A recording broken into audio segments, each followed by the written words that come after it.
Doubt me again. Doubt me again. Yep, all the hate, everything y'all said about me, yeah. What did I say? What did I say?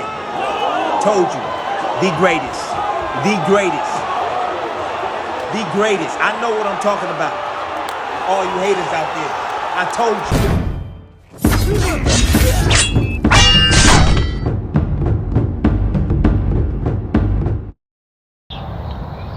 I thought you guys was trolling when you said that Timothy Bradley switched it up on Terence Bud Crawford. Terence Crawford gets asked about a fight with Jaron Boots Ennis on the MMA Hour with Harold Hawani. It's your boy, Mr. 926, a.k.a. Bushido the Dragon, a.k.a. the Black Mage, a.k.a. I can just do this all day, the two-time Demontage champion of the world. I need y'all to get the likes up, man. Get the likes up. Check it out, man. Terence Crawford was on the MMA Hour with Ariel Helwani. As we know, he got a fight with Israel Madrigal coming up, right? And he gets asked various questions, right? It was a pretty extensive interview. It was a long interview. I'll leave it interview link in the description. You can check it out later when you got time.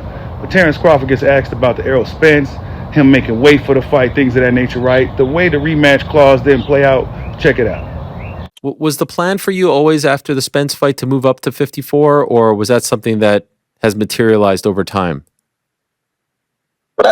Initially, that was the plan. That was the plan from the get go. 47 was hard. To me, I felt as if I struggled more making the weight than Spence did. A lot of people don't know that, but in the weigh-ins, I felt as if he made weight easier than I did. And it seemed like everyone thought that, the rematch would happen right away because of the rematch clause. From your perspective, why didn't it happen? I really can't say. I didn't hear anything from Team Spence or his handlers after the fight, so everything just kind of went cold turkey. Are you annoyed, or for lack of a better word, like, I don't know, just kind of frustrated that it's been a year between fights, or is that what you wanted? Did you want to take a year off after that last fight? Yeah, I was a little frustrated at first, but at the same time, there's nothing I can do. We was contracted to do a rematch, and we had so many months to get the rematch done. And if we didn't get it done in an amount of time, that the contract would be voided.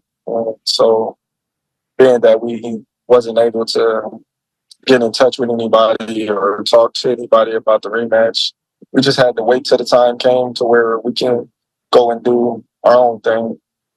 Okay, so at this point, he can no longer, trigger a rematch. Like, that's done? That no longer is... Yes. Wow, okay.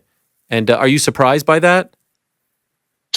Initially, I was surprised, but at the same time, I don't know what's going on over there on his side, so I really can't speak too much about the situation, because I don't know. I don't know what led him or his team to not want to fight, or just say forget about it and go talk cold turkey and not communicate. At the end, we had to say about Spence. Well, he was a little frustrated early on. Then after a while, he was like, forget about it. It's time to move on. Everything happens for a reason, right? Then he gets asked about a fight with Canelo Alvarez, which is a legacy-defining fight for Terence Crawford, a fight that he's really looking for, a fight that where he can ride off to the sunset when it comes to conclusion, right? He can just ride off to the sunset and be done with boxing once for all if he gets that type of fight. But he gets asked about it, and he gets asked about Jaron Boots Ennis, an opponent that a lot of people is wanting to see Terence Crawford fight. Guys like Timothy Bradley at one point said this. Doubt me again. Doubt me again. Yep, all the hate, everything y'all said about me, yeah. What did I say? What did I say? Told you. The greatest. The greatest. The greatest. I know what I'm talking about. All you haters out there. I told you. And now he's saying this. Let's talk about how he got his belt. Let's talk about that. How did he get his belt? Well, Terence Crawford was the undisputed champion, right? But Crawford didn't want to, I guess they didn't want to negotiate with Boots.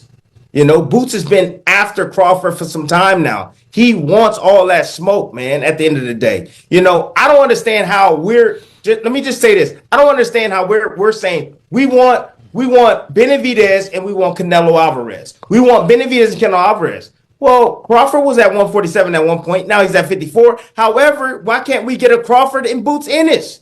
You know, when Crawford was undisputed champion, he could have fought against Boots Ennis then. You know, to me, it seems to me that Crawford is being just like Spence was to him. You know, when Crawford moved up to 147, Spence said, "Get a belt." Crawford got a belt. He's like, "Okay, what's the excuse now? You know, what you need me to do?" Well, you ain't fought anybody. You're hearing the same excuses coming from the Crawford team. You know, the way he did it with Spence, the same thing Spence did to him. At the end of the day, is he ready for a Crawford? Boots Ennis? Yes, he's ready right now for a Terence Crawford. I'm telling you, okay, because he's athletic. He's just as long and big. He can switch southpaw. He can do everything that Terence Crawford can do. But the only thing that I see that's different is the mentality as far as how to control the fight. Crawford's the best at that. Now, to hear what Bradley had to say, it's like, wait a minute. Okay, so, like, you kind of switched his tune a little bit quick. I mean, I kind of get where he's coming from, because part of me, as well as I told you guys, Crawford, he got to fight Boots. If you're not going to fight Canelo Alvarez, who else you go fight, right? I mean, if you're not going to fight him, what else you go do? You know what I'm saying? He's either Canelo retirement or Jaron Boots Ennis. Those are the only options, really. Those are the only fights that really seem like there's really options for Terence Crawford at this point. Boots, Canelo, or retirement. Anything else is like, we don't really want to see it right now, right? This is just what the general box fans, the energy that the fans are putting out. Timothy Bradley, did he switch it up on Terence Crawford? I mean, it seemed like he did. You know, it really do seem like he kind of just switched it up, like he kind of just jumping ship. That's just kind of what it looks like, right? He gets asked about Canelo Alvarez.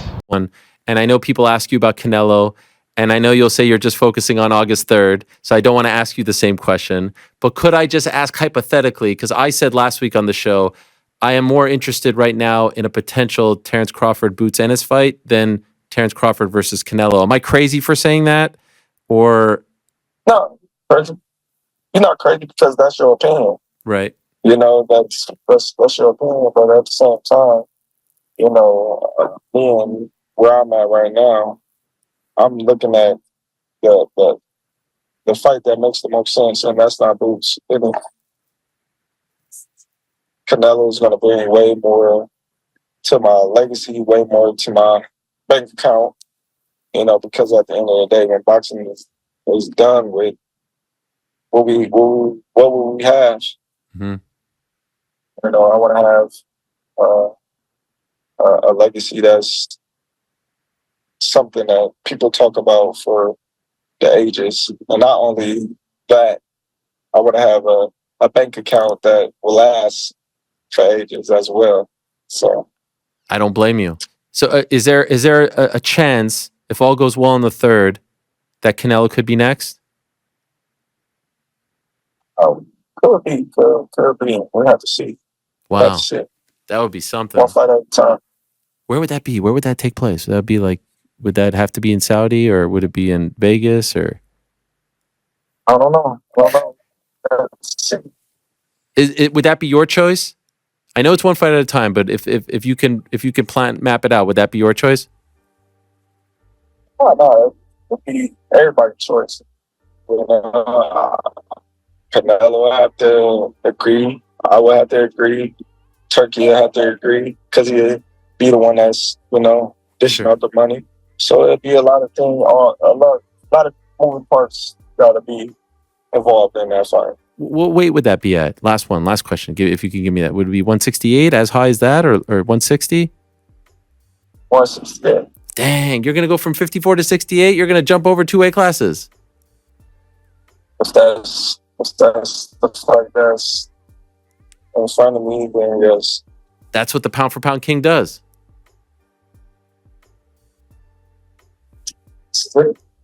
That's all. I love it. And then after hearing about Canelo Alvarez and what he wants to do, you can't disagree with it, right? Alvarez is a big fight. It's a legacy-defining fight. It's a fight that's going to leave his finances is going to be intact pretty much forever if he gets that type of fight. And that's the fight that Terence Crawford is looking for.